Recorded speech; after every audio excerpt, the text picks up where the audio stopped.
My name's Sheena Kohli, and today is the 3rd of February 2013. Okay. Do you remember how old you were in 1984? 16. 16. And you were in school then? Mm-hmm. What grade were you in? I was in 11th. Okay. And where were you? Where were you living then? In New Delhi. And the violence in June was primarily TV. I guess that was the source of how it happened. I had family in Amritsar at the time, and they weren't able to get out. And so we were making a lot of long distance calls. We didn't have STD at the time, or whatever it was. We had to book the calls. So that's how we found out. We had family members whose children were living with us because they were visiting, and they were actually locked up in Amritsar around Darbar Sahib. So that was the sum total of June. Mm-hmm. Okay. But yeah, scared, angry almost equally with the Sikh community in Punjab, because we felt living in Delhi that we had nothing to do with them. We had nothing to do with these so-called terrorists, and we actually thought that they were largely at fault, that the Sikh community was largely at fault. That changed several months later, but at the time that was the belief, that the Sikh community was at fault also.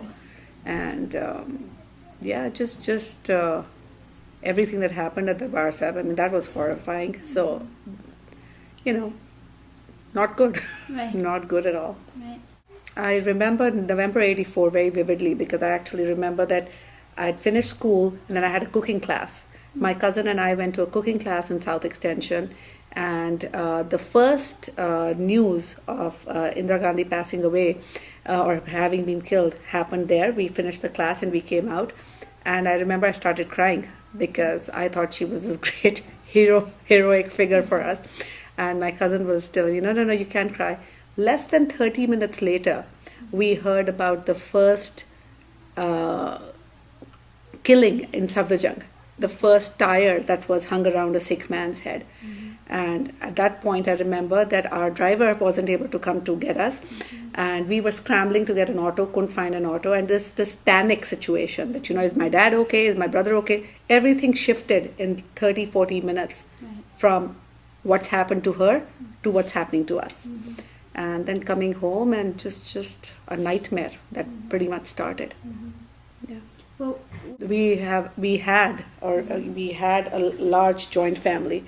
So my Tayaji, my dad, and us with my grandparents, we all lived together. Mm-hmm. And it was just a series of nasty events.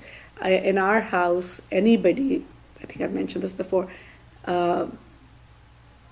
getting their hair cut is completely taboo.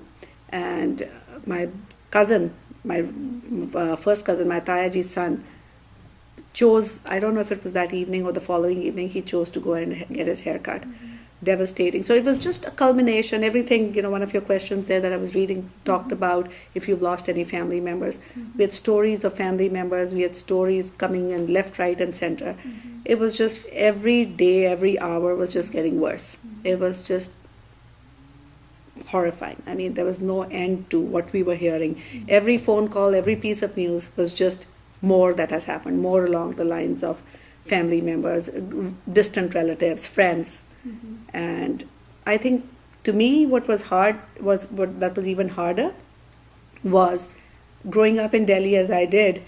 I didn't have any Sikh friends. I had primarily Punjabi Hindu friends. Nobody called to check how we were doing. Mm-hmm. The neighbors were good, everything was good, but friends didn't call. Right. That was hurtful. Right. That was very, very hurtful. I thought that was horrible, and that caused this big rift, which I don't think I've been able to ever overcome. Mm-hmm. That made a big difference. When somebody really cares, and where somebody's like, almost like you guys deserved it, and so you got what you had coming. Mm-hmm. There's a difference, right? I mean, you can see that. Yeah. Okay. Did your family continue to live in Delhi after 84? Mm-hmm. And so no one was forced to leave after? No. Okay. And we never wanted to. Yeah. At the time, not anymore. At the time, I'm sure we did, but not anymore. But, no, we never talk about it at all anymore. Mm-hmm. Yeah. Not a whole lot, very briefly, because I find that in this country there's a lot about 1984 which you don't hear or see in India. So when it comes up, yes, I've talked to them about it, but like other things, and maybe this is my coping mechanism, but I find that I want to just put it away, shove it away, never talk about it, never think about it. And I don't want them to go there. I don't want them to constantly be reliving something. My mom actually made a very interesting comment one time.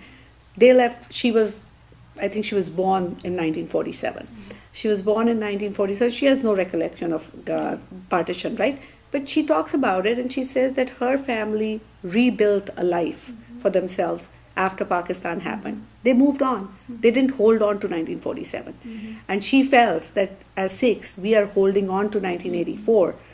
And, we can't stop progress. We can't stop moving forward and growing and being successful and being happy if we keep harping on that. So that's what I've tried to do. Right. Forget about 1948. Well, not forget about it, but just not remind myself of it daily. That's all. You can't forget it. I mean, it's there.